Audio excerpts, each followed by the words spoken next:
So guys next we are going to start with capital market instruments. आपको याद रखना है कैपिटल मार्केट इंस्ट्रूमेंट्स जो हैं उसमें एक चीज़, that the time period of maturity of the instrument here is going to be more than 365 days. So I say time period of maturity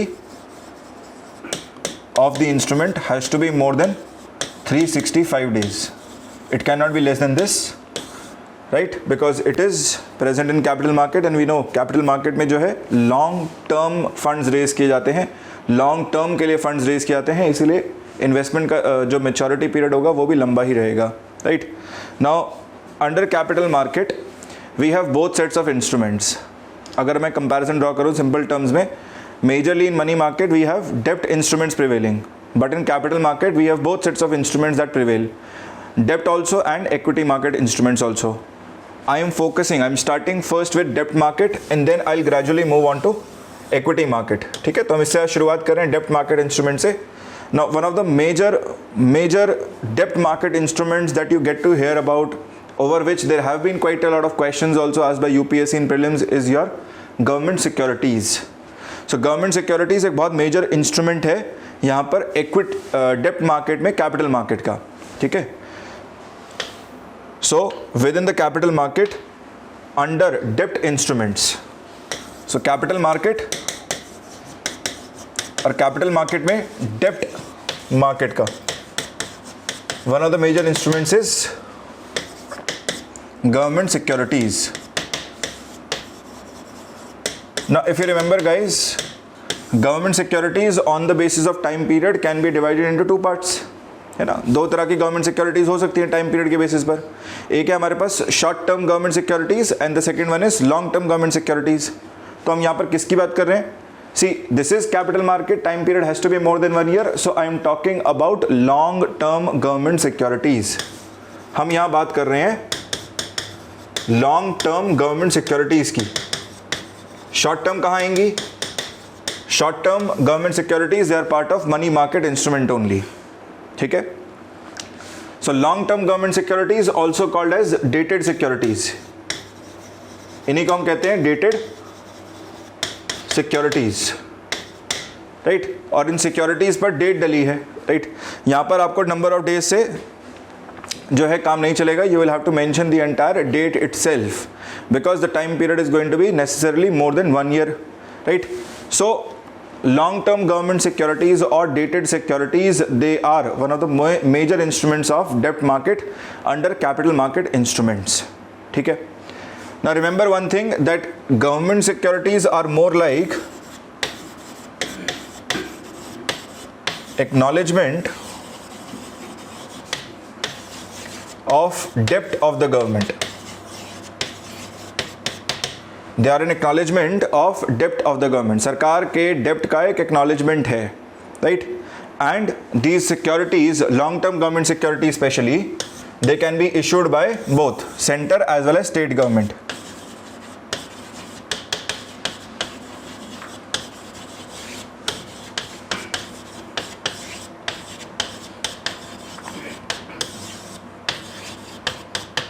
They can be issued by both central as well as state government.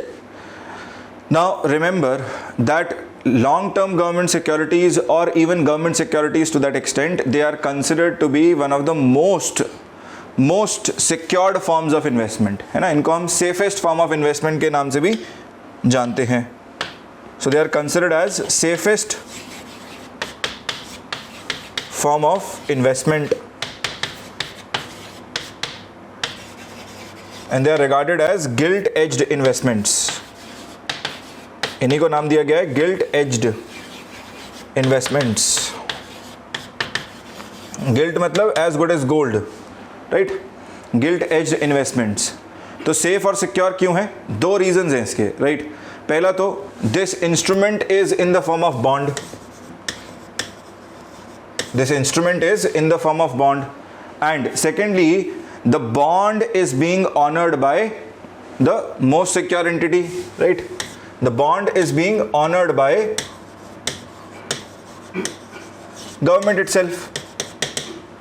तो अगर हम comparison draw करें, right, और हम देखें कि हमारे देश में सबसे क्रेडिबल एंटिटी कौन हो सकती है उधार देने के लिए, which is the most credible entity to whom you would like to give loan, right, to whom you would like to lend out money, obviously that is going to be government, because government is not going to, I mean, relay over this responsibility, or government cannot say that I cannot repay, right?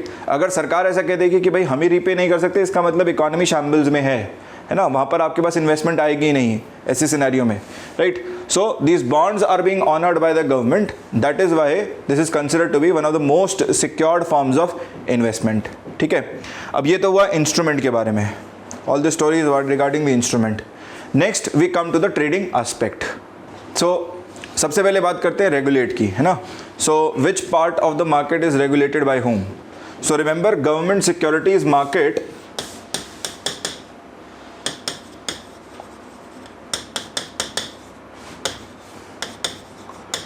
is regulated by RBI.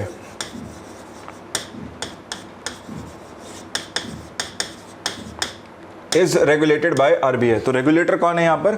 It is simply Reserve Bank of India. Now earlier RBI used to play a very significant role when it came to government securities, but now majorly its role is limited to primary auction. अब RBI का जो role है वो ज़्यादातर कहाँ है? Primary auction में ही है, right? Primary auction. So RBI will set and will basically bring in private dealers, right? Sorry, primary dealers. So ये RBI बैठ गया और प्राइमरी ऑक्शन में कौन आएगा? पार्टिसिपेंट्स जो आएंगे, these entities, these will be called as primary dealers. Primary dealers, ठीक है? So primary dealers majorly these are going to be selected entities, right? Who can be present at the auction. Now these primary dealers, these are usually banks. These are usually banks. आप खुद ही सोचें ना, ऐसी कौन सी entity है economy में जिसके पास surplus capital होगा, है ना, रेगुलर बेसिस पे? क्योंकि ये ऑक्शन तो हर वेडनेसडे फ्राइडे को होता है, right? So majorly it is going to be the banks, and these banks can be both private as well as government owned banks. So both private as well as public sector banks.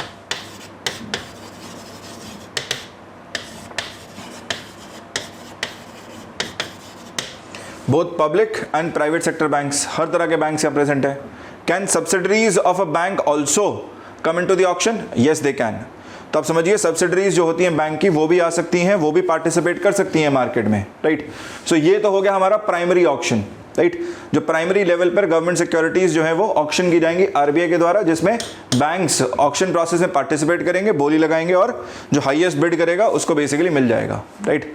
Highest bid करने का मतलब है कि automatically आपके पास जो returns मिल रहे हैं वो कम होंगे, डिमिनिश करेंगे, ठीक है?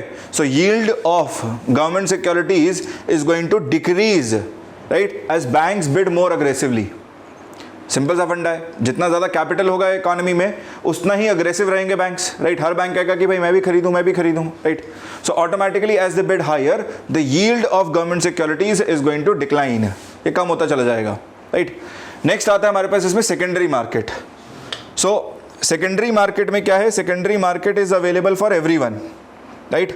प्राइमरी मार्केट में अभी डायरेक्ट हमारे पास रिटेल डायरेक्ट स्कीम भी चल रही है, right? So individuals can also participate in primary auction, ठीक है? सेकेंडरी मार्केट, ठीक है? तो सेकेंडरी मार्केट क्या है? Secondary market is available for retailers. Foreign investors can come in.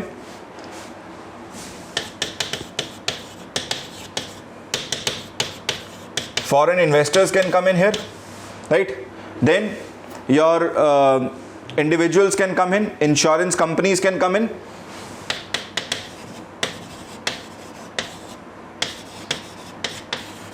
Insurance companies participate कर सकती हैं यहाँ पे, राइट? याद रखिए इंश्योरेंस कंपनीज के पास भी काफ़ी सरप्लस कैपिटल रहता है, right?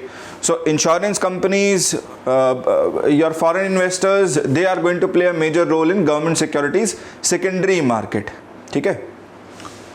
So you can take a screenshot और यू कैन रिमेंबर दिस कि भाई मेजरली क्या है, बैंक्स पहले पार्टिसिपेट कर रहे हैं प्राइमरी में, हालांकि यहाँ पे रिटेल डायरेक्ट स्कीम आ चुकी है, राइट? सो आप भी एज एन इंडिविजुअल इन्वेस्टर आप भी जाके जो है खरीद सकते हैं, right.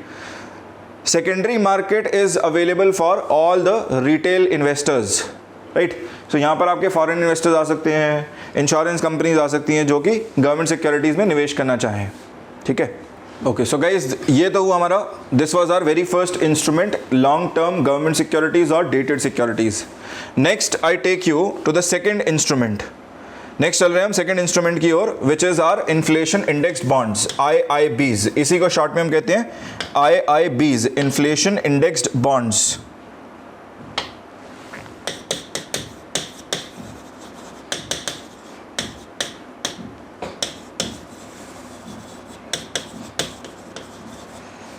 In short also called as IIBs।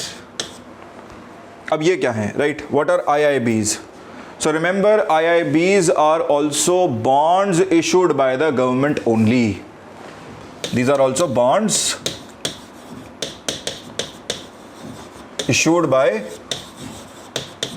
government only. So in that sense, they are similar to government securities, right? And because these are being issued for again period more than 1 year, these are also similar to long term dated securities, right? At least issuing के sense में तो same है, right? But कुछ major difference भी है, there is a difference here, right? The major difference between IIBs and long term dated securities is that the return of these bonds is indexed to inflation in itself.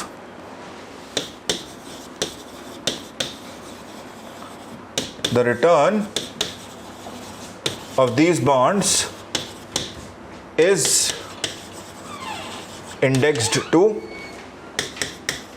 inflation. Index to का मतलब क्या है, right?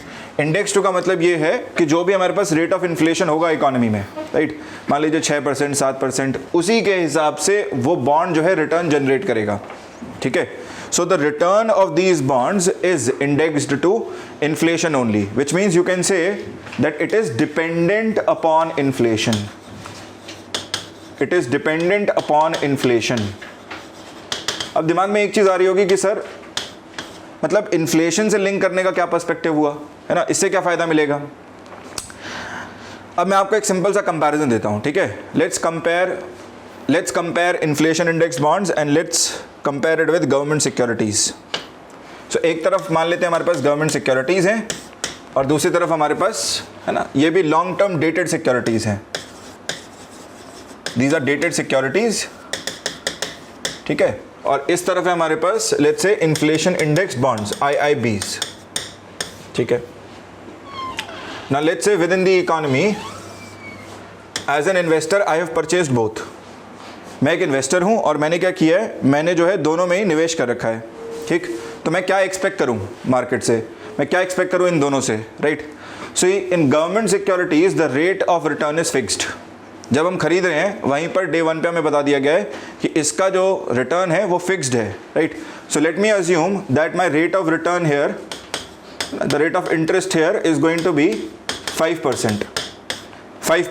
So if I invest let's say ₹100 into government security, ₹100 अगर मैं invest कर रहा हूँ तो एक साल बाद ये 105 हो जाएगा, ठीक।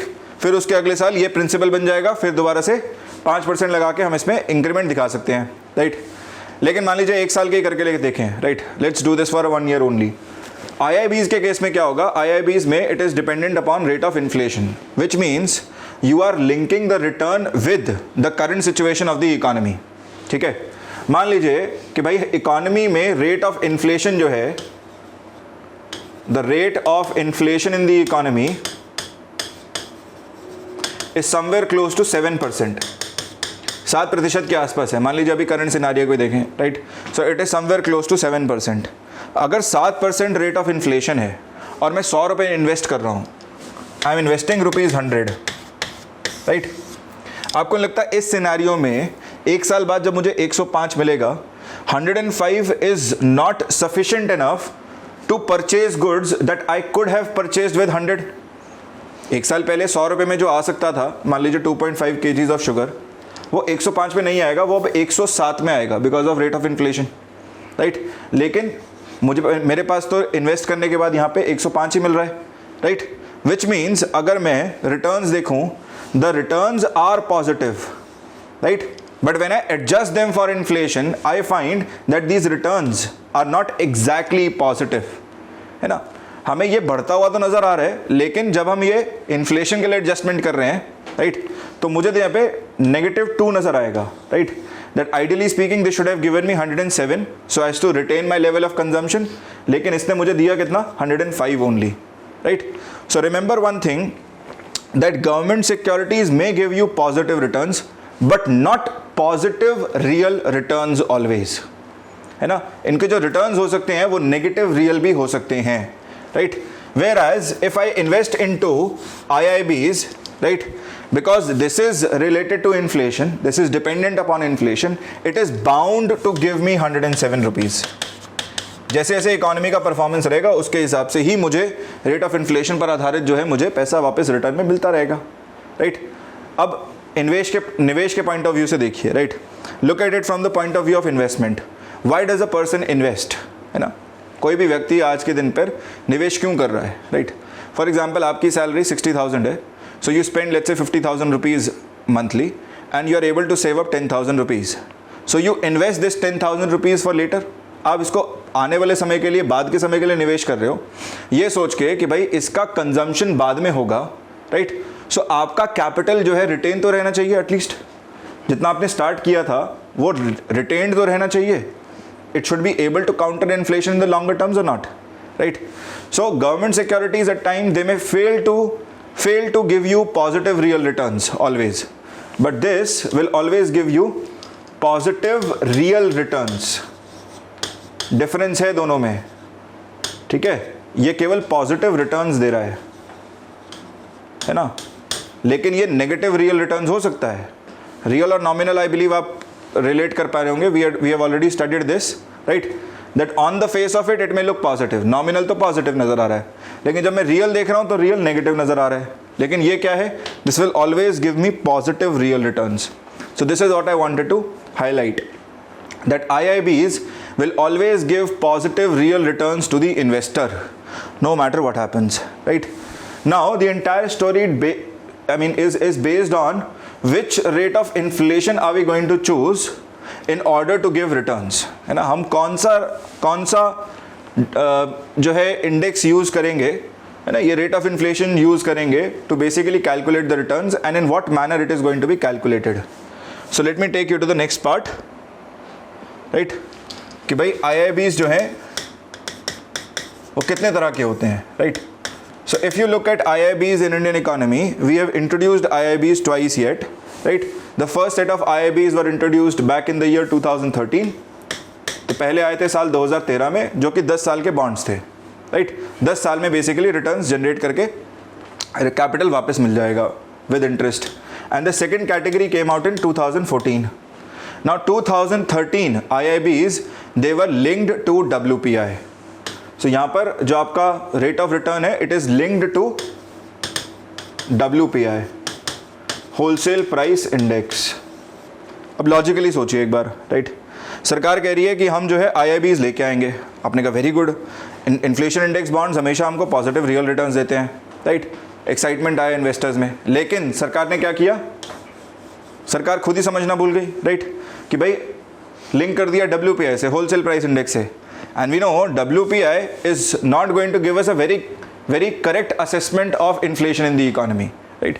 जब हम WPI डिस्कस कर रहे थे हमने वहाँ पर भी यही बात की थी कि WPI कई बार बिल्कुल करेक्ट जो पिक्चर होनी चाहिए इन्फ्लेशन की वो दिखाने में असमर्थ रह जाता है, right? Why? Because in WPI majority of the weightage is given to your manufactured goods, whereas the inflation जो volatility है, volatility in the prices is actually seen with respect to fuel and fuel. Food और fuel दो चीज़ों में हमें inflation देखने को मिलता है, जिसको इसने दोनों में ही कम इंपॉर्टेंस दे रखी है, कम हम कह सकते हैं वेटेज दे रखी है. So when government linked this to WPI, right, obviously the rate of return is going to remain low. WPI में तो बहुत फ्लक्चुएशन देखने को मिलता नहीं है, right? And that is why investors did not invest here, है ना? तो बहुत खास इसमें जो है आप कह सकते हैं बहुत ज़्यादा जो है निवेशकों ने आके निवेश नहीं किया, राइट? सो इन्वेस्टर्स ईगर तो थे कि IIBs जो है वो डेफिनेटली हमें पॉजिटिव रियल रिटर्न्स देंगे, But linking it to WPI was not something that investors liked, right? They did not really appreciate government linking it with WPI, right? Government also understood. So in 2014, next, government again brought in IIBs and this time they linked them to CPI. So इस बार link किया इसे किससे? CPI से, retail level inflation से, जो कि actually हमें जो है अफेक्ट करता है, राइट? मार्केट में अगर हम गुड्स खरीदने जाएंगे तो वो एक्चुअली हमें अफेक्ट करेगा. So they linked it to CPI, consumer price index. और सरकार यहीं पर नहीं रुकी, राइट? गवर्नमेंट ने कहा नॉट जस्ट CPI, केवल यहीं से इन्फ्लेशन नहीं लेंगे, but we will also give, right, something extra, plus 1.5% per annum, 1.5% per annum, 1.5% और एक्स्ट्रा हम देंगे, राइट? सो अब यहाँ पर क्या होगा? Obviously because of this move, these IIBs, they were much more popular, right? They became much more popular. Remember, time period दोनों का ही maturity का क्या है? 10 साल है. इसका भी 10 years, इसका भी 10 साल, 10 years. Which means these are going to mature in the year 2023 and these ones are going to mature in the year 2024. 2024 में mature हो जाएंगे, right? अब निकालते कैसे हैं? How do we calculate the rate of returns? So maturity, I mean every 6 months we are going to calculate the average rate of inflation, right? जो भी हमारे पास average rate of inflation होगा 6 महीने का, वो calculate करेंगे. So let's say जनवरी से ले लेते हैं, जनवरी, फरवरी, मार्च, अप्रैल, May and June, right? So we calculate the average rate of inflation here.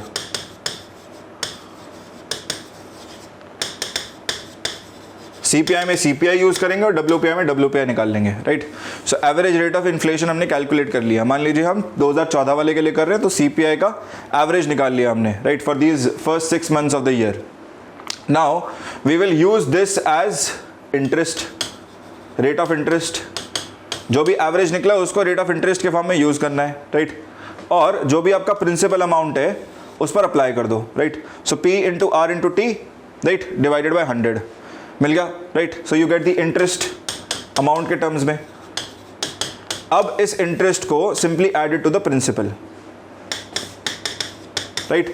Now this becomes the new principal for the next 6 months. तो अगले 6 महीने के लिए ये आपका नया प्रिंसिपल बन जाएगा. अब इस पे जो है फिर से वापस अगले 6 महीने जो बने, जुलाई, अगस्त, सितंबर, अक्टूबर, नवंबर, दिसंबर, उसके लिए आप एवरेज रेट ऑफ इन्फ्लेशन निकालिए, उसको अब रेट ऑफ इंटरेस्ट के फॉर्म में यूज करिए and then find the interest again and just keep adding it, right? So every 6 months this is calculated in this manner. Okay, so guys, next we come to corporate bonds. ये हमारा third debt instrument in the capital market. तीसरा debt instrument capital market में, right? So we come to corporate bonds. Now what are corporate bonds? Now I'm sure you remember we studied something called as commercial papers in money market. हमने money market में commercial paper का नाम का एक instrument पढ़ा था, right? commercial paper में क्या था?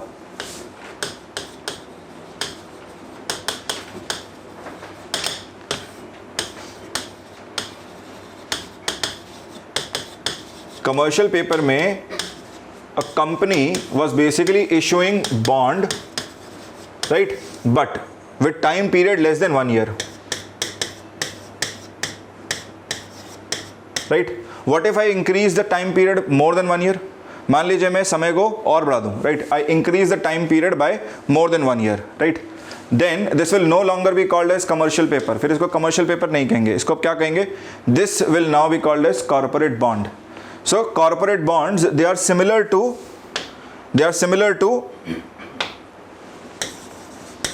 commercial paper with the only difference that the time period of maturity is going to be more than 1 year. So ये bonds हैं, these are bonds issued by private companies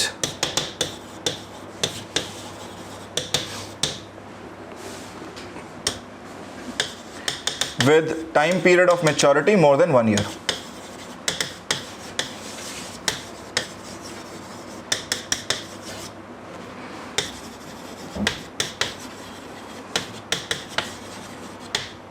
Time period of maturity more than 1 year. Now we know that for issuing instruments, right, corporates, they usually go to Share market, right? So for issuing corporate bonds, where will these corporates go? They will also go to share market to issue bonds. तो share market का regulator कौन? SEBI, right? So SEBI is also the regulator for corporate bonds. SEBI is the regulator for corporate bonds, right? अब एक खास बात है इनके साथ, कॉर्पोरेट बॉन्ड्स के साथ, right? So when you look at corporate bonds in Indian economy, you will generally find that there are a lot more companies, lot number of companies which actually go for corporate bonds. बहुत सारी companies हैं हमारे देश में जो corporate bonds issue करती हैं, right? Now which set of companies do you think are going to require funds and are going to repay after a period of let's say 10 years, 15 years? तो ऐसी कौन सी तरह की कंपनीज हैं जो कि पैसा तो ले रही हैं लेकिन वापस जो करेंगी, रिटर्न जो करेंगी वो 10-15 साल बाद करेंगी, राइट? इसका मतलब डेफिनेटली ये कंपनीज कुछ लॉन्ग टर्म प्रोजेक्ट्स पिक कर रही होंगी, right? They must be investing the money somewhere where gestation period of the project itself is going to be 10-15 years, right? So these companies they are none other than infrastructure companies. So किस तरह की companies हैं? These companies are majorly infrastructure companies, and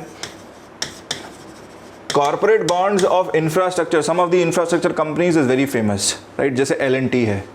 So ये companies क्या करती हैं? जब projects pick करती हैं उसके अकॉर्डिंगली फंड्स रेज करने के लिए मार्केट में आती हैं. they will raise funds using corporate bonds and then they will use this money into the project itself and will try and finish up the project and raise ample amount of money to return back. So ये इनका majorly strategy रहता है, ठीक है? Okay, so guys, the next instrument that I want to take you to is debentures, and I want to help you understand that how are debentures different from bonds also, right? So एक instrument है market में debentures के नाम से जो prevail करता है, right? And this is a bit different from debentures. This is a bit different from bonds in itself. So first, let's try and understand how we have created debentures. So market में instrument बनाने का भी बड़ा अच्छा तरीका है ये, right? So we have studied bonds, we have studied equity और शेयर्स. सो बॉन्ड्स में क्या होता है? बॉन्ड्स में investment is raised in the form of डेप्ट. जो इन्वेस्टमेंट है वो डेप्ट के फॉर्म में रेज की गई है, और क्योंकि डेप्ट के फॉर्म में रेज की गई है, this means that there has to be some interest which has to be paid back, right? So इस पर क्या होगा? कुछ इंटरेस्ट पे किया जाएगा. यही बन गया ना principal amount. So interest has to be paid back, and this principal and interest, this is paid at the end of maturity period. At the end of maturity period, ठीक? इक्विटी में क्या होता है? शेयर्स में क्या होता है? Equity shares में investment is raised in the form of share holding, right? So हमने आपसे पैसा लिया और हमने आपको उसके बदले क्या दिया? हमने आपको उसके बदले में शेयर्स दिए, राइट?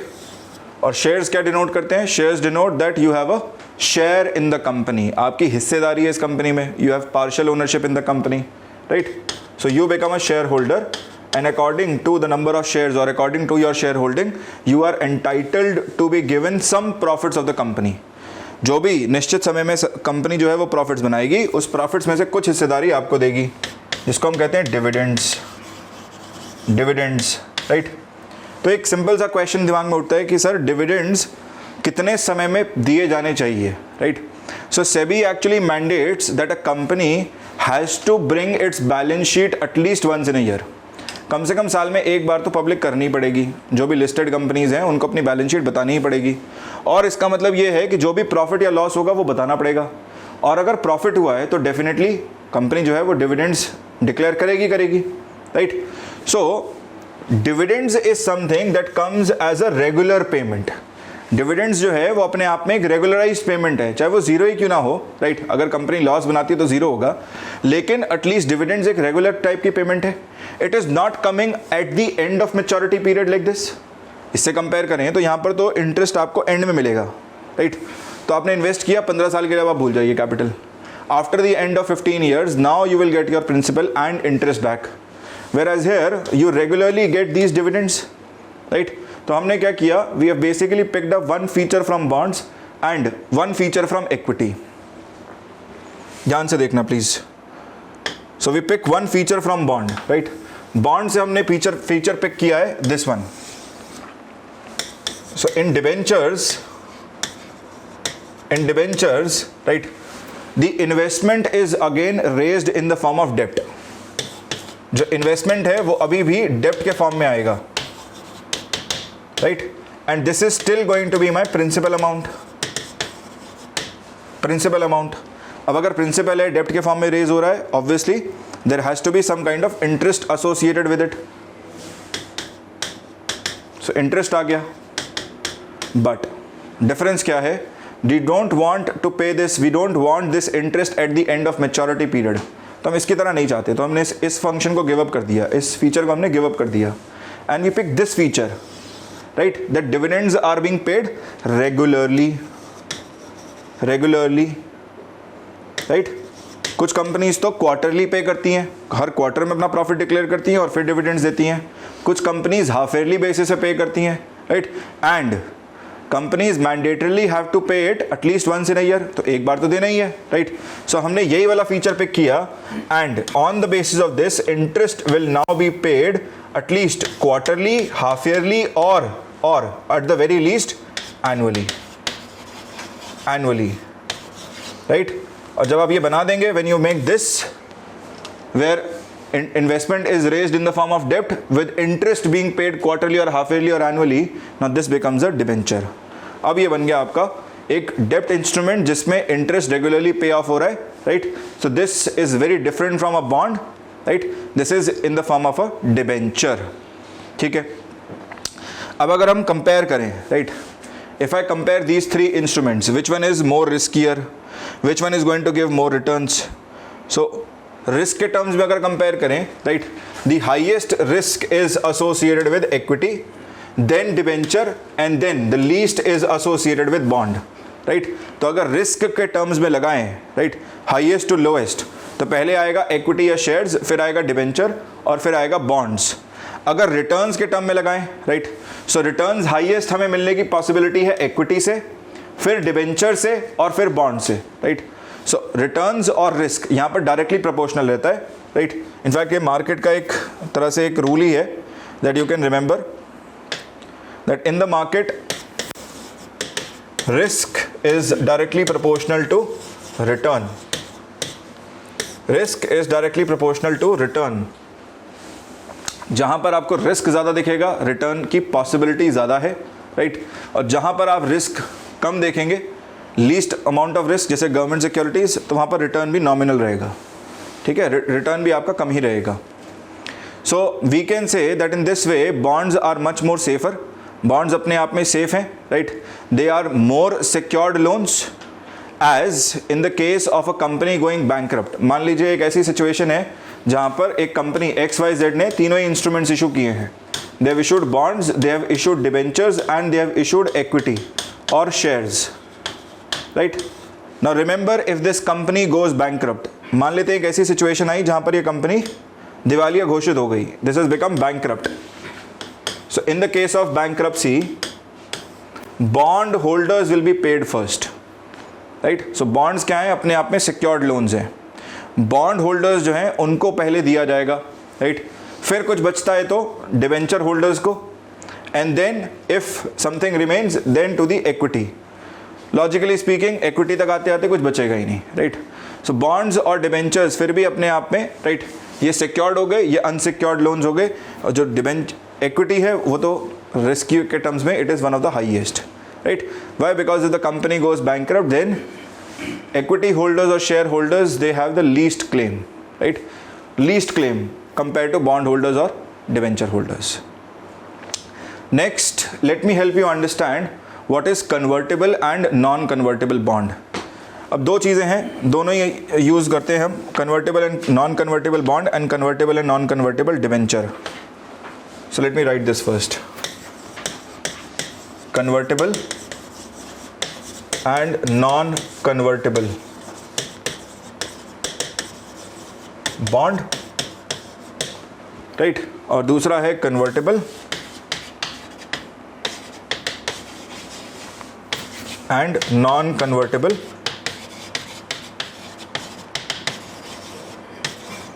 डिवेंचर। अब इसमें क्या है, नाम देखिए, घबराना नहीं है, राइट, कुछ नहीं है। आपने कन्वर्टेबल या नॉन कन्वर्टेबल कार सुना है, राइट, देखा है, उसी तरीके से काम करता है ये, ठीक है ना।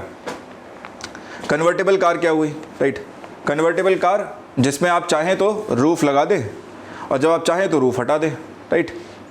नॉन कन्वर्टेबल जिसमें रूफ परमानेंट है, right, you can not remove the remove, right, तो रूफ उसकी हमेशा रहेगी, you can not remove the roof, right. So convertible non convertible में भी यही कहानी है। नॉन कन्वर्टेबल, राइट, बॉन्ड के फॉर्म में इशू हुआ for its entire time period till time period of maturity, it will remain a bond, it will remain a bond, it will not change.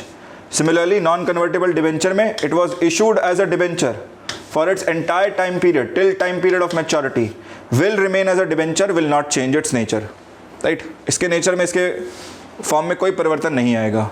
Convertible में क्या होगा, right, convertible में the instrument was issued as let's say a bond, convertible bond की बात करते हैं, so it was issued as a bond after some time period, let's say 5 years, 6 years, right, the company says that you have the option to now convert this into debenture, right, कुछ companies जो है वो debenture में convert करने का option देती हैं, right, या फिर कुछ कंपनीज कहती हैं कि भाई आप चाहें तो इसको इक्विटी में कन्वर्ट कर लें, जैसा आपकी मर्जी हो, राइट। सो कन्वर्टेबल बॉन्ड के केस में the company itself at the time of issuing will tell you that sir this is a convertible bond. After 5 years or after 6 years, when the company deems fit, the company will bring to the notice of the bondholder that if they want, they can get this bond converted into debenture or equity, or even retain it as bond, right?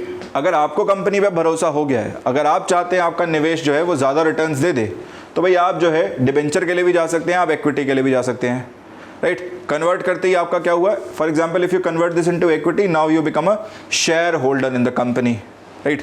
अब आप company जैसे जैसे profits बनाएगी, आपको business sound लग रहा है, right, तो आपने इक्विटी में कन्वर्ट किया and as the company now generates profit, so accordingly you will now start getting dividends, right. Same story यहाँ पर है कन्वर्टेबल एंड कन्वर्टेबल डिवेंचर्स के साथ।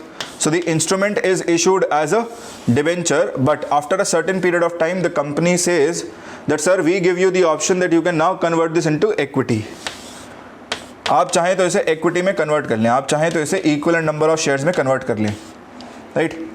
अब मान लीजिए आपको लग रहा है कि बिजनेस बहुत अच्छा है, बिजनेस बहुत साउंड है, राइट, अभी तक ग्रोथ आस्पेक्ट शो किया है 5 सालों 6 सालों में, आपको लग रहा है आगे भी ग्रो करता रहेगा, नियर टर्म से कॉम्पिटिशन नहीं है, कंपनी की पॉलिसीज़ अच्छी हैं, प्रोडक्ट बहुत अच्छा है, बहुत साउंड है, सो आप इसे इक्विटी में कन्वर्ट कर लें, right, accordingly you will start getting returns, ठीक है।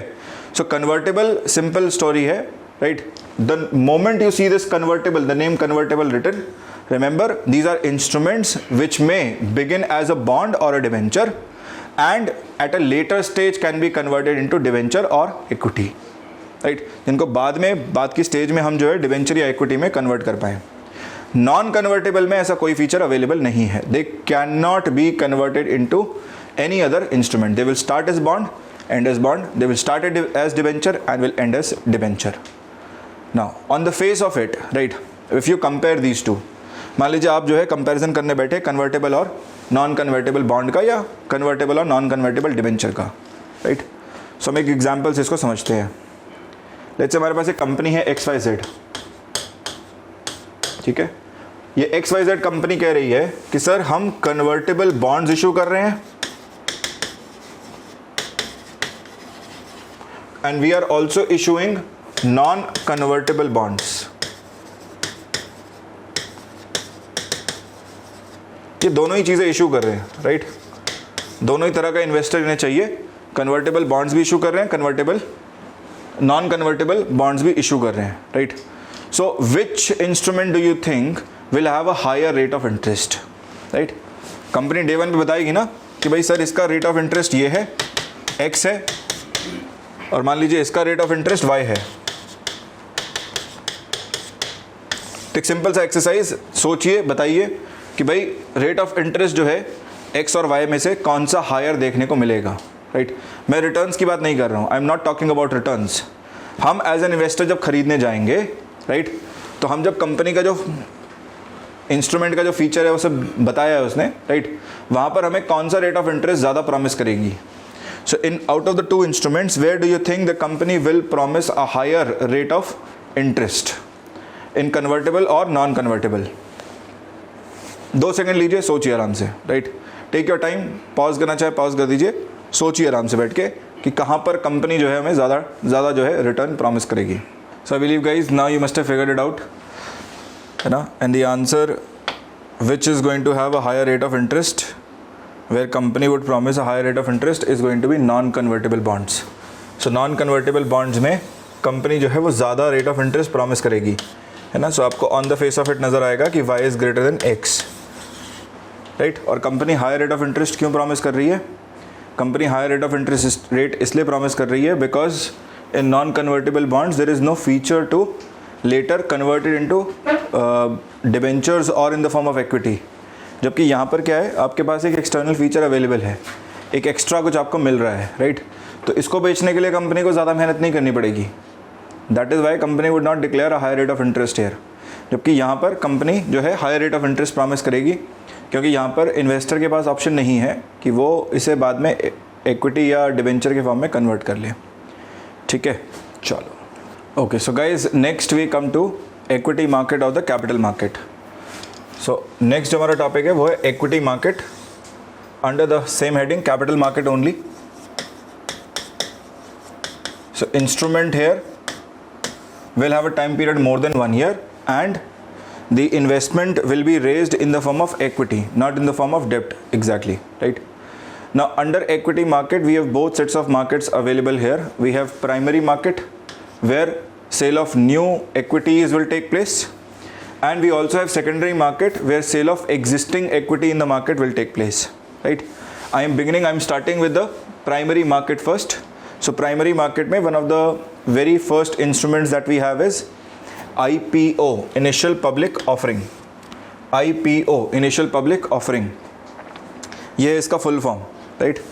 And I'm sure majorly all of you must have heard of IPO. कहीं ना कहीं दाएं बाएं सुना होगा, right? अभी LIC का IPO निकला था, है ना, उससे पहले IRCTC का आया था. So IPO is where new shares are being offered by the company to the public for the first time. So ये वो पहला instance है, right, जहाँ पर एक company, let's say XYZ, is offering its shares to general public,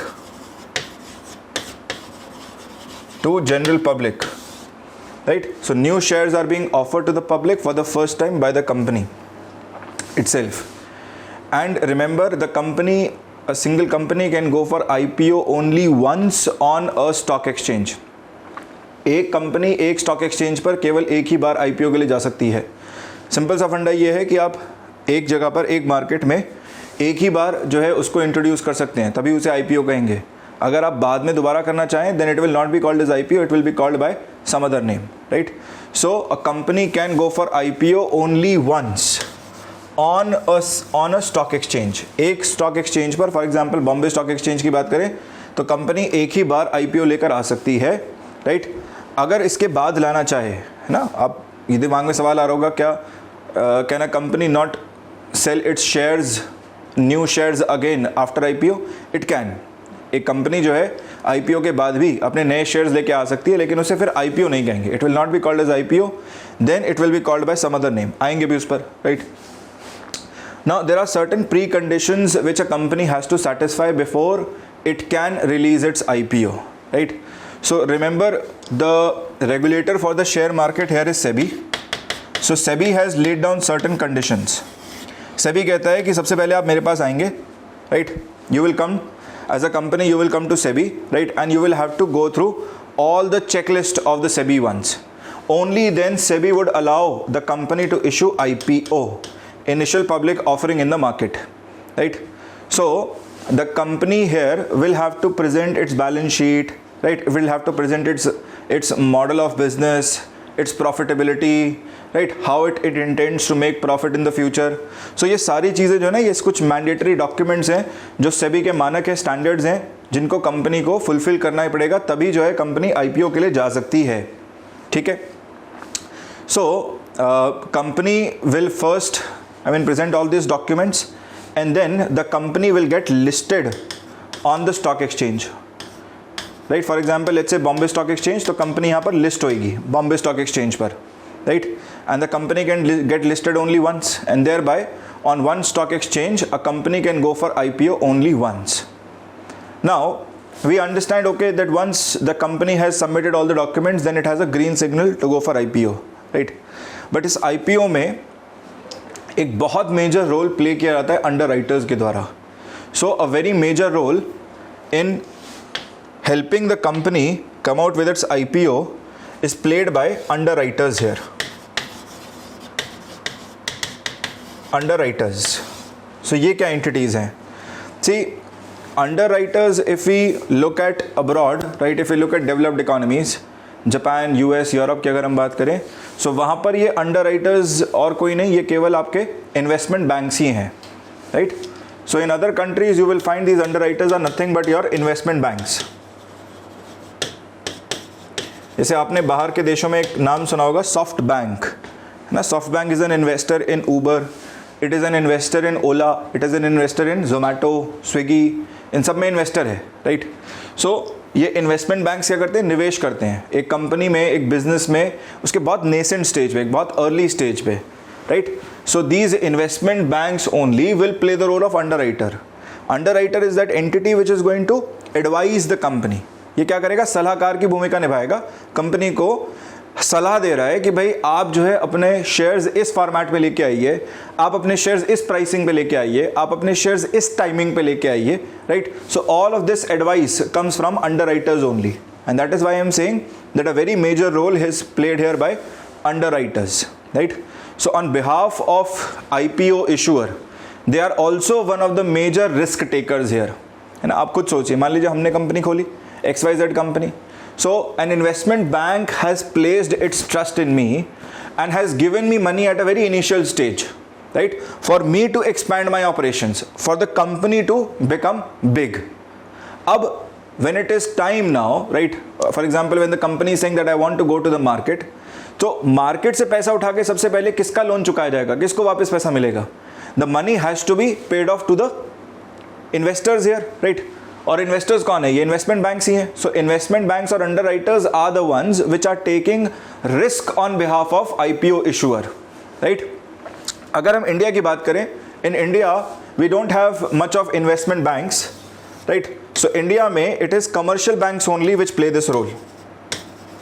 it is commercial banks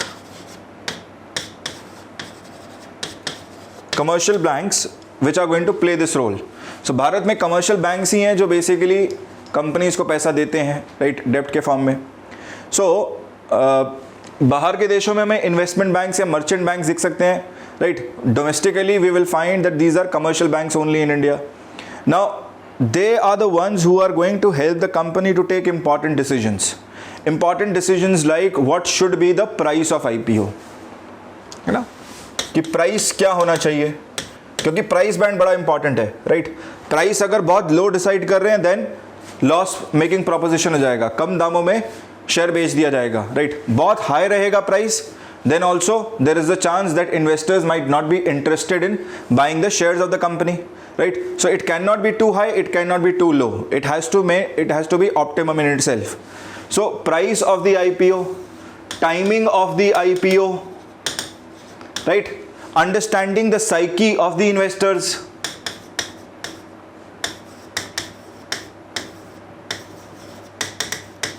so इन सब पे सलाह कहाँ से आती है? इन सब पे सलाह आती है अंडरराइटर से. In fact one of the major jobs of underwriters is to go for independent research on what the investors are expecting.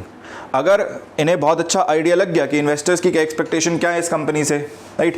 सो उसी के अकॉर्डिंग कंपनी को गाइड करते रहेंगे, and thereby the company will be able to come up with its own independent set of price, एक optimum price जिस पे IPO issue करने से प्रॉफिटेबिलिटी रहे, राइट? कंपनी जो है अच्छा खासा रिसोर्स रेज कर ले. टाइमिंग ऐसी होनी चाहिए कि क्लैश ना हो जाए, right? For example if let's say two companies which are somewhere in the nearby sector only, right? मान लीजिए इंफ्रा कंपनीज आ रही हैं और दोनों ही इंफ्रा कंपनीज है, तो इन्वेस्टर्स डिवाइडेड हो जाएंगे, and we don't want that, right? Thereby timing is important, Understanding the psyche of the investors is important. What are they expecting exactly? So underwriters go for their research, right, and they try and understand what are the investors expecting. उनकी उम्मीदें क्या हैं, है ना, उस company से, उस share से, and thereby they will act accordingly and will advise the company on how to bring out their IPO in itself. Okay, so guys, ये था हमारे पास IPO, initial public offering, right? Next instrument that we have is follow-on public offering. Follow-on public offering, और इसी का एक और alternate भी है. If the company doesn't want to go for FPO, follow-on public offering, then it can opt to go for rights issue. Rights issue, right? Now you understand one thing, that if a company wants to go for selling of its equity for the first time, then the name of the instrument will be IPO. But now let's say the company is gone for IPO. 10 साल पहले company ने आके अपने shares पहली बार general public के लिए open किए और IPO निकाल के बेच दिए, right. Now after 10 years this company again wants to sell off its new shares. So can the company call it IPO? No. The company now can either go for FPO, follow on public offering, or it can opt for rights issue. So the similarity between the two instruments is that both of them can be done only after IPO.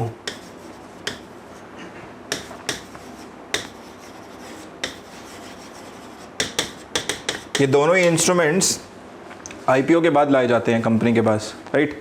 जहाँ पर company के पास option है या तो वो जाए तो rights issue के थ्रू चली जाए, राइट, और second option is that the company can go for follow on public offering. Now the difference between the two is that follow-on public offering remains open to all investors, be it existing shareholders and even those investors who are not current shareholders of the company, right? So मान लीजिए आप एक investor हैं, company के अंदर already existing shareholder हैं, right? And now you want to increase your shares in the company, you want to buy more shares, so you can bid in FPO. And an investor which is not a shareholder, एक ऐसा investor मान लीजिए मैं हूँ, right, जिसके पास उस company के shares नहीं हैं. So can I participate in FPO? Yes I can. So I can also bid for the new shares of the company and I can also become a share holder now, right. So यहाँ पर क्या है, कोई भी discrimination नहीं है, कोई भी एक्स्ट्रा एडवांटेज नहीं है एग्जिस्टिंग शेयर होल्डर के लिए. But as the name suggests, right, in rights issue the company here is giving certain rights to existing shareholders. यहाँ पे जो है कंपनी जो पहले से उसके existing shareholders हैं, right, उनको कुछ एक्स्ट्रा दे रही है, राइट. एक्स्ट्रा क्या दे रही है? उनको एक अधिकार दे रही है, उनको एक राइट दे रही है that if they want they can bid for the new shares and they can retain their shareholding proportionally. Retaining shareholding proportionally means, for example, let's say I had an investor here who had shares of this company. मान लीजिए इनके पास एक share था, पिछली बार company ने 100 share issue किए थे, उसमें से एक शेयर था. अब कंपनी जो है 100 और शेयर इशू कर रही है, राइट. सो ऑब्वियसली ये बढ़ जाएगा एंड अकॉर्डिंगली आप देख सकते हो कि न्यूमरेटर तो नहीं बढ़ रहा है, तो शेयर होल्डिंग घट जाएगी आइडियल सिनेरियो में, अगर ये बिड नहीं करते, अगर ये नहीं खरीदते, राइट. तो कंपनी ने कह रही है कि सर आप अपने शेयर होल्डिंग के according you can increase your share holding, right, you can retain your share holding. So अगर ये एक शेयर और खरीद लें, राइट, अब ये 2 out of 200 बन गया, which is 1 out of 100 only, right. So share holding can be retained in rights issue by existing shareholders, whereas in FPO this is very less likely to happen. Why? Because even if you are an existing shareholder, now you will have to compete with the other investors. So जब आप compete करेंगे, ज़रूरी नहीं है कि आपकी bid successful रहे, right? ज़रूरी नहीं है कि आपको shares allocate हो जाएं और आपकी शेयर होल्डिंग मेंटेन हो जाए, राइट. सो यहाँ तो गेम है ना कि भाई हमने बिड किया, हो सकता है निकल गए, हो सकता है नहीं निकले, राइट, क्योंकि यहाँ पर बहुत सारे इन्वेस्टर्स इन्वेस्ट करेंगे. So there are higher chances that investors here they may lose their share holding proportionally, right. So existing shareholders, they may lose their existing shareholding proportionally. But in the case of rights issue, this is certainly an advantage with the existing shareholders that if they want, they can still retain their shareholding proportionally, right? तो आज के time period पर companies क्या करती हैं? आज के time period पर कंपनीज दोनों ही दोनों ही ऑप्शंस उनके पास अवेलेबल हैं, so they can go for either of them. But what we see today is that companies these days they majorly go for rights issue instead of FPO, है ना. उसका भी एक रीज़न है, समझना. See businesses today they operate like, for example if I take the case of Tatas only, right. अगर हम टाटा का ही लें तो भाई किसी ज़माने में टाटा जो है एक स्टील कंपनी के नाम पे, स्टील कंपनी के फॉर्म में आया था. बट आज की डेट में अगर हम देखने जाएं, Tatas are present in almost 22 sectors, right. 22 से अधिक सेक्टर्स में अवेलेबल हैं. तो हम देख सकते हैं बात कि ऑटोमोबाइल से लेके चाय पत्ती तक, FMCG fast moving consumer goods तक, ऑलमोस्ट हर कैटेगरी में टाटा का जो वेंचर प्रोडक्ट है या वेंचर कंपनी है वो अवेलेबल है, right. And that is why companies today they are not looking at the short term goal, they are looking at the long term picture today, right. And that is why they want to maintain that relationship with their existing investors. वो ये नहीं चाहते कि भाई हमने आज की date में किसी इन्वेस्टर से इन्वेस्ट कराया, राइट, और इसे हम एंटागनाइज करें, इसे हम परेशान कर दें ये कह के कि भाई हम FPO के लिए जाएंगे, राइट. सो वो एक रिलेशनशिप मेंटेन करना चाहते हैं कि भाई एक नेसेंट स्टेज पर अगर आपने इन्वेस्ट किया कंपनी में IPO में, राइट, सो आपके पास ये अधिकार दोबारा मिल रहा है. कंपनी चाहती है फंड्स रेज करना, इसलिए उसकी मजबूरी है कि उसको राइट्स इशू के लिए या FPO के लिए जाना पड़ेगा. लेकिन कोशिश ये कर रहे हैं राइट्स इशू के थ्रू जाएं ताकि एग्जिस्टिंग शेयर होल्डर्स जो है वो एंटागनाइज ना हो, right. They feel privileged enough that they are being respected, their decisions are being respected, right. So majorly today what we see today is that companies prefer to go for rights issue instead of FPO. Okay, so guys, this was our second instrument in the form of rights issue or follow on public offering. Next I take you to the third instrument, which is offer for sale, OFS in short. Now remember, offer for sale in itself is a substitute for both IPO as well as FPO. आज के time पर majorly यही instrument prevail करता है, right. It is a substitute for both IPO and FPO. The major difference is that in IPO and FPO things may take place manually also. IPO और FPO में क्या है, manual process चलता है, right. जहाँ पर समय अवधि ज़्यादा लगेगी, obviously it will take time to issue shares, right. Bids निकालेंगे, सेलेक्ट करेंगे, it can be a 3 day process, 4 day process at times. Whereas in OFS, right, everything takes place online. So bids are invited online, selection is done online, and then shares are also allocated online only, right. So इसने क्या कर दिया है, इसने अपने आप में आके आज की डेट में IPO और FPO की प्रोसेस को ही रिफाइन कर दिया है, right. So offer for sale में the complete process from submission of the bid to allocation of the shares, everything takes place using technology, right. तो आप इंटरनेट के ज़रिए, स्मार्टफोन्स आ गए हैं, स्मार्ट ऐप्स आ गई हैं, राइट. सो आप ये सब यूज़ करके आप क्या कर सकते हैं, अपने बिड्स ऑनलाइन ही सबमिट किए और accordingly, right, you can bid for shares. And I mean luck factor के बेसिस पर मे भी हो सकता है आपके बिड सक्सेसफुल हो जाएं and you may gate allocated the bid size of the shares, right. So this is a completely online process. Now because it is a complete online process, automatically it becomes quite quick as compared to IPO FPO. Manual करेंगे तो obviously time लगेगा, online हो रहा है, यहाँ पे random generator computer ही pick कर रहा है नंबर्स को. So it becomes a quick process which may last for only 1 day, right. And also is quite cost effective from the point of view of issuer. Companies के point of view से देखें तो cost effective भी है companies के लिए, right. And it is also said that this is quite much more transparent process than IPO. ये अपने आप में मोर ट्रांसपेरेंट भी है, राइट. सो यहाँ पे क्या है, कंप्यूटर पिक कर रहा है, रैंडम जनरेटर पिक कर रहा है नंबर्स को, बिट्स को, राइट. सो यहाँ पे there are very less chances of, I mean, some buyers coming toward some particular investor, right. So this is a much more transparent process, much more cost effective process and much more quick process compared to both IPO and FPO. Okay guys, so next instrument, the fourth and final instrument that we have in equity market, in primary equity market, that we have is private placement. Now remember, private placement can be of two ways. Private placement can be done in the form of qualified institutional placement, QIP, and it can also be in the form of preference shares. तो ये दो तरह के formats में available है, QIP, qualified institutional placement, और preference shares, ठीक है. द टर्म इंस्टीट्यूशनल इटसेल्फ, ये जो टर्म हमने मेंशन किया institutional itself, it means that the purchasing here will be done in bulk, ठीक है. जो खरीदने वाला है ना, वो रिटेलर नहीं है, it is not a retail purchase of shares, it is basically a bulk purchase, right? So if somebody asks you, or let's say you're trying to figure out what is the difference between private placement and IPO, the difference is in IPO, large number of investors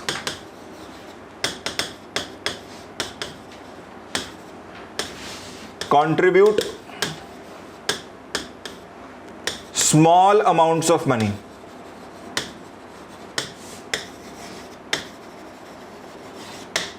यहां पर priority किसको दी जा रही है? यहां पर priority दी जा रही है कि भाई शेयर होल्डर की, यहां पर इन्वेस्टर की पहुंच में रहे, है ना. And that is why deliberately the company will like to keep a price which is going to be relatively low, right. तो 10 रुपये 15 रुपये का शेयर रखा जाएगा, बहुत ज़्यादा नहीं रखा जाएगा. क्यों नहीं रखा जाएगा? क्योंकि आप जैसे ही प्राइस बढ़ा देंगे तो जो नीचे स्तर के इन्वेस्टर्स हैं, जो लोअर इन्वेस्टर्स हैं, है ना, जो बहुत ज़्यादा कमा नहीं रहे हैं, इनकी सेविंग्स वैल्यू कम है, they will be excluded out of the process, right?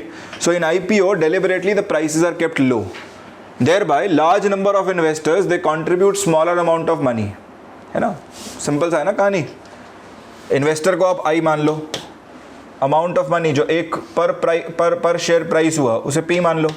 सो यहाँ पर क्या है, I is going to be bigger, right, whereas P is going to be smaller, and thereby I into P will give me rupees X, है ना. ऐसे करके हमने X, मान लीजिए 1 लाख करोड़ रुपए का इन्वेस्टमेंट हमने रेज कर लिया, राइट, या हमने 50,000 करोड़ का इन्वेस्टमेंट रेज कर लिया. Whereas in private placement we completely change our strategy. What do we do? We decrease the number of investors, right. So small number of investors here, small number of investors will contribute large sums of money, will contribute large amounts of money. So game change हो गया, right?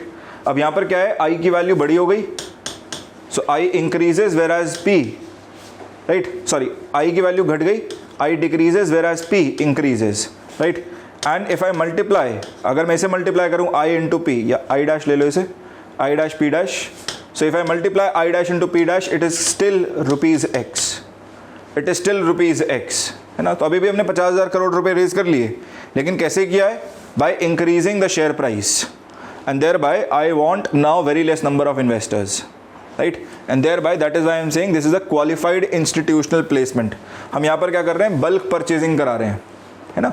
This is a very common way for going for private placement in itself. Now under qualified institutional placement, it is almost like a closed door affair that takes place. Like बंद दरवाजे के पीछे एक meeting हो रही है. Meeting किसके बीच में हो रही है? Meeting takes place between fundraiser, the investor, potential investor, and underwriter. So these three entities, they will sit together and thereby through negotiation process they will reach up to a price. For example, हमने मांग कर ली, मान लीजिए, है ना, कि एक share हम 10,000 रुपये का बेचेंगे और उसके बेसिस पर हम 1 लाख शेयर आपको इतने दाम में बेचना चाह रहे हैं, ठीक. सामने वाला नेगोशिएट कर रहा है कि नहीं आप इतने का मत बेचो, थोड़ा सा कम कर लो, राइट. सो प्राइवेट प्लेसमेंट में, राइट, जो क्वालिफाइड इंस्टीट्यूशनल प्लेसमेंट है, it is almost like a close door affair between these 3 entities. 3 entities कौन सी हैं?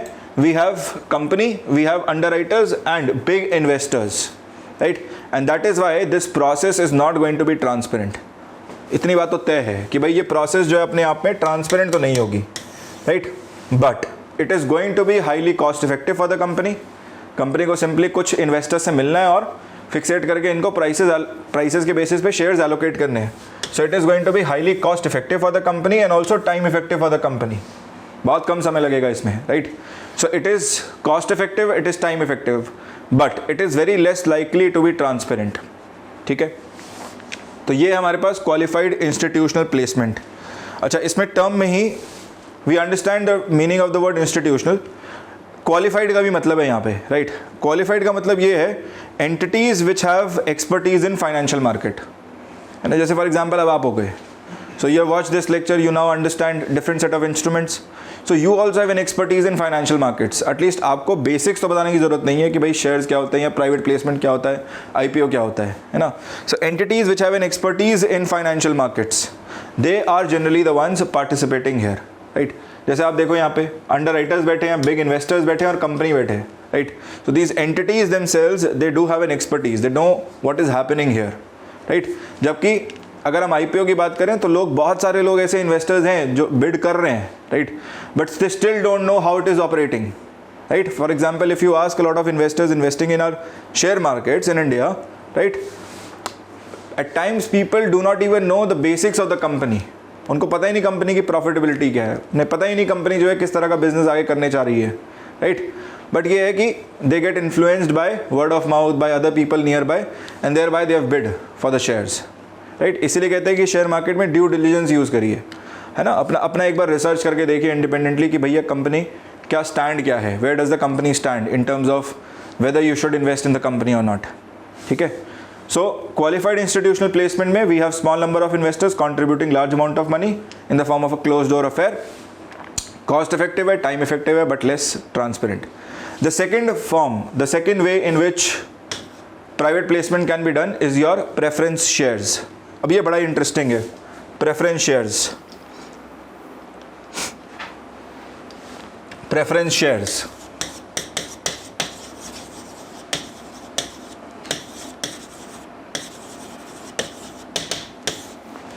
सो प्रेफरेंस शेयर्स में क्या होगा, राइट.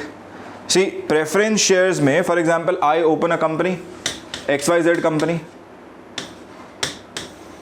राइट.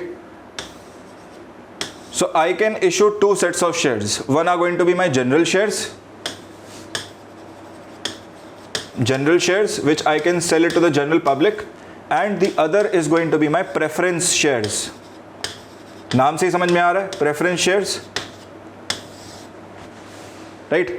और ये preference shares हैं किसके लिए? This is basically for relatives, family members, right, of the person who has started the company only, right? तो मैं अपने फैमिली मेंबर्स को क्या करूंगा, प्रेफरेंस शेयर्स दे दूंगा. क्यों दे रहा हूं, ऑब्जेक्टिव क्या है, right. See preference shares in themselves they are actually capable of giving huge amount of dividends, at times even fixed amount of dividends. So preference shares की खास बात यह है कि प्रेफरेंस शेयर्स के अंदर फिक्स्ड अमाउंट ऑफ डिविडेंड्स दिए जा सकते हैं. प्रेफरेंस शेयर्स के अंदर ज़्यादा डिविडेंड्स दिए जा सकते हैं, right. So dividends here are going to be higher. Dividends here they may be higher,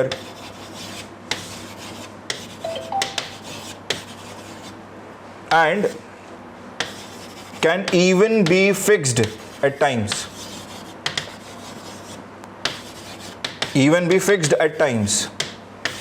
Right? कहने का अर्थ ये है कि भाई अगर हमारे पास यहां पर एक जनरल शेयर है और एक प्रेफरेंस शेयर है, एक शेयर पर हम डिविडेंड डिक्लेयर कर रहे हैं रेट से ₹10, बट एक प्रेफरेंस शेयर पर हम डिविडेंड जो है वो ज़्यादा डिक्लेयर करेंगे, let's say ₹15, ₹14, right. And it may even be at times fixed, right. So preference shares in themselves, right, they will basically give you more returns and they will at times give you fixed returns as compared to a general shareholder, right. एक और difference भी है. Another major difference is at the time of bankruptcy of the company. Business की age होती है, right? I mean, you have to understand this, that business is not going to continue forever. Every business will have its age. नई technology, नई कुछ process, नए कुछ आके हमेशा रिप्लेस कर ही देगा उसको, right? So at a time when the business basically becomes bankrupt, है ना, बिजनेस के पास कोई अपॉर्चुनिटी नहीं है ग्रो करने का या एक्सपैंड करने का, and the company basically starts to face losses. So at that point in time, if the company basically goes for bankruptcy, अगर कंपनी bankrupt होती है, right, then in the case of bankruptcy, preference shares will be given a higher priority. तो bankruptcy के समय पर जो claim है preference shareholders का, that will be cleared first and then general shareholders will come, right. So अगर मैं एक order बनाऊँ risk का, right, so वो change हो जाएगा. अब हमने एक ऑर्डर पढ़ा था, राइट. तो लीस्ट रिस्की क्या था, the least risky was bond, then it was debenture, and then it was equity. But now what do we learn? That in equity also higher preference will be given to preference shareholder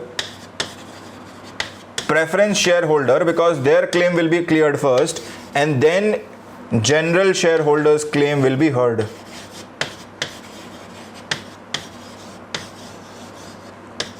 right? So जैसे जैसे नीचे जाएंगे वैसे वैसे क्या होगा, risk का factor और बढ़ता चला जाएगा. This is how preference shares work.